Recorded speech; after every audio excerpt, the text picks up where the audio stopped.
Okay, so I wanted to touch on this one concept here of in Lakesh. I guess that's the most basic way of saying it.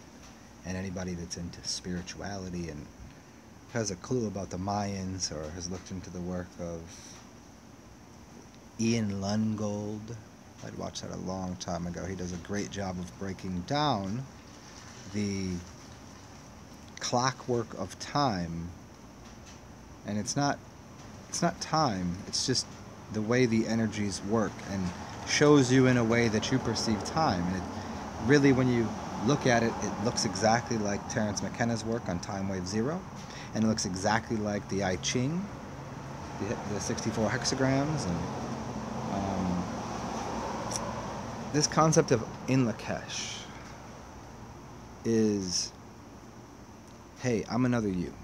And if you believe in reincarnation or spirituality or whatever your word you'd like to use, I'm not going to go into how I can define and break down words perfectly. And it's not that it's imperfect. It's just I'm not going to get into the really those two great words that what's his name? See here, I just stumbled on it. What's his name? One of my favorite authors, Noam Chomsky. Syntax. There we go. Semantics and syntax. I don't want to get into semantics and syntax.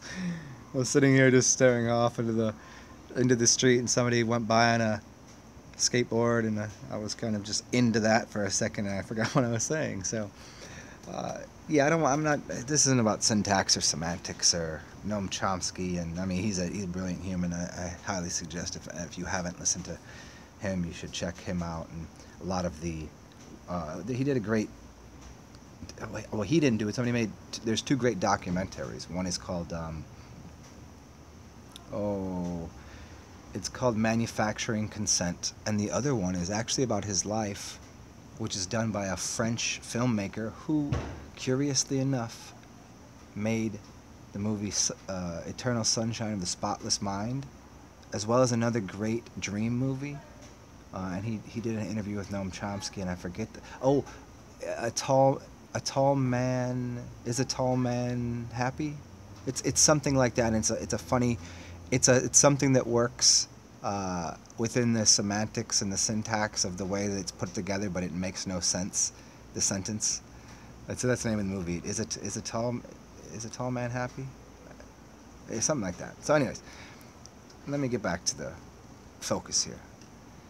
Here's the idea. Here's the concept about this is about being selfish and being sharing, and it has to do with tantra. Imagine that somehow I'm gonna work what most people say tantra. Does that mean sex? Yeah, everything's sex. Everything is sexes. Or is it gender? We're not gonna play with gender right now. Um, so, if you think that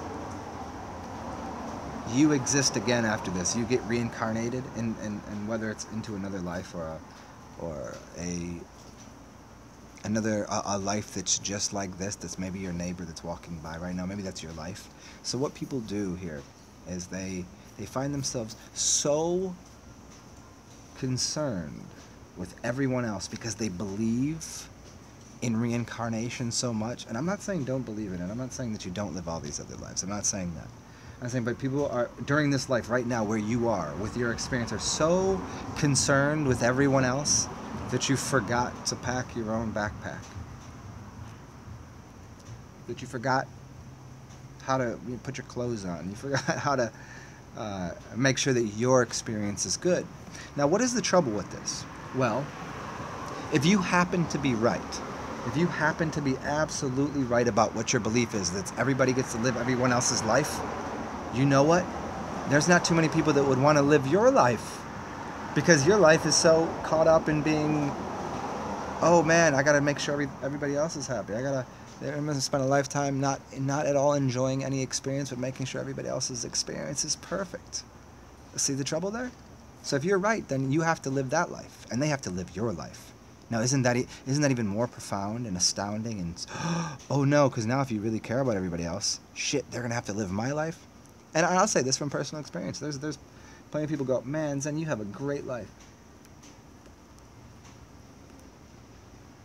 They say to me, man, wow, how did you manage to not have to have a job for this many years? How did you manage to, how have you, I'm like, B, you would not want to know.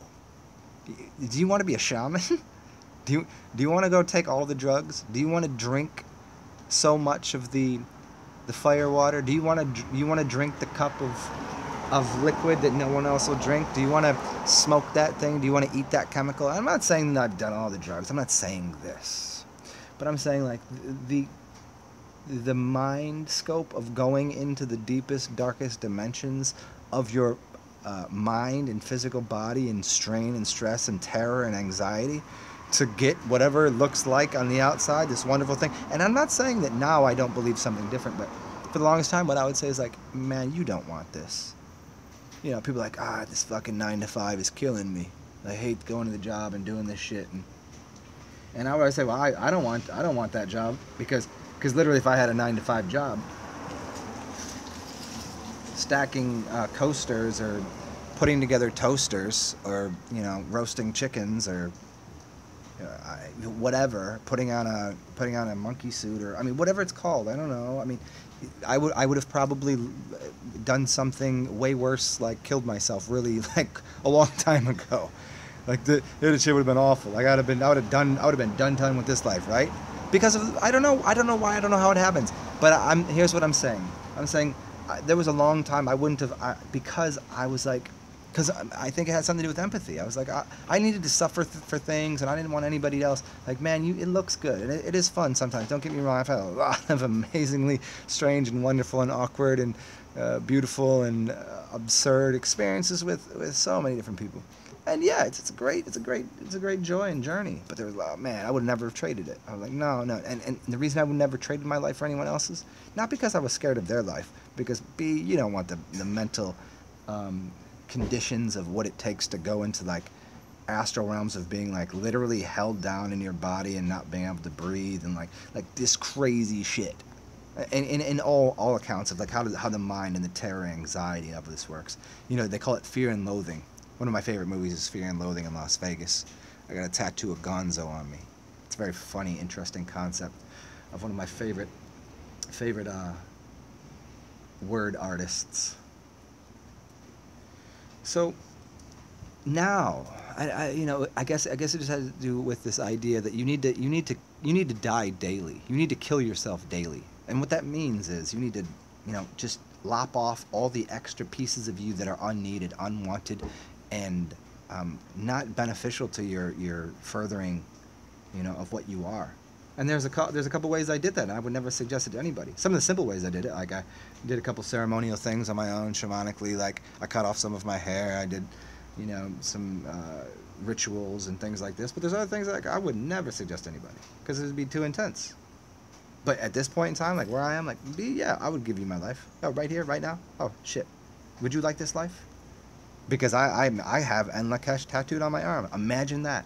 But I never made that association. That if I believe in what the minds believe, meaning the whole illusion of everybody living everybody else's lives forever and ever and ever, and hey, like Savon Bomar says, hey, I'll see you forever.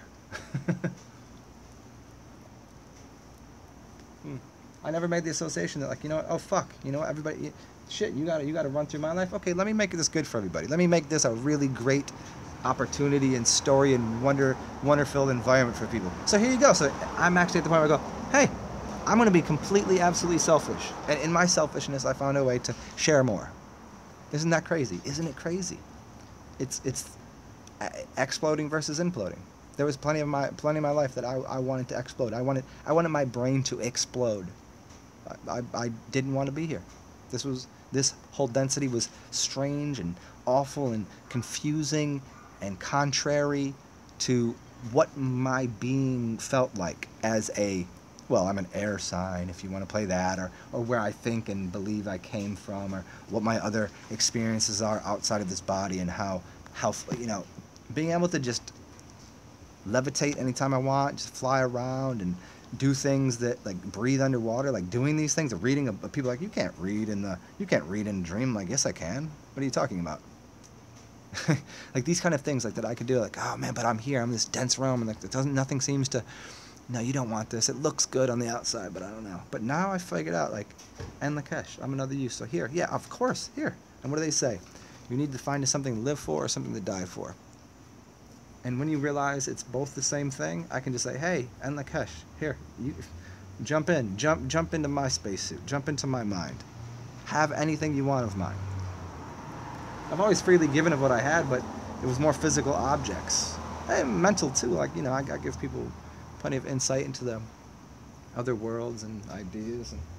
But like, man, see, if you really believe in you know, living out this life in a way that, hey, we're all gonna get to experience each other's life, then you better make your life really good. Because hey, if I believe it, I'm gonna jump in your body. You better hook it up. And so you know what? You know, here's the trick. Now if I believe that, I'm gonna tell you as much as I can about how this whole thing works, so that way when I jump into your body, I'm gonna have a good life. So I'm being extremely selfish by telling you, hey, here's the kit and caboodle. Here's the alphabet, here's the numerical system, here's what the sun is, here's what the clouds are, here's the system, here's how to get out of body, here's what these wires are, here's what all this, you know, look at, hey, here's how to build a house, here's how to clean your body, here's what, that's why. I'm selfish as fuck. See that? But it's because I love you, because I love myself. And if I love myself, you're part of the self that I am. And, oh, are you what are you talking about? You listen to Nature Boy Elagio? Yeah, I listen to that cat. That's my dude right there. You know, we equal reflection. So what can you reflect? Opposites are the same. You only reflect the same thing. You just think it's an opposite because you're standing where you are. If you jumped into the reflection, you'd be the same thing that you are on the other side. You just happen to look at the reflection, you're not the reflection. See, imagine being in the reflection of yourself. Ah, there's the past and there's the future. Then if you get in the middle and become a mystic and stand where the mirror is, then you're the precipice. You're the boat builder. You're like, you become Loki, and you become the grand god architect. You become the bridge of Siddhartha, and you become all of it. See? So my lesson here, if there is one, it's not mine, it's yours, is breathe, meditate, make your life wonderful. Because hopefully, even if I'm wrong about this, at least you get a better life. And if I'm right, well shit, then I get to live it. And if I'm wrong about this and you don't gotta live my life, well so be it. But if I'm right, like, damn, here, that'd be a good time. So that's why I share this, because I'm selfish. So be selfish and share.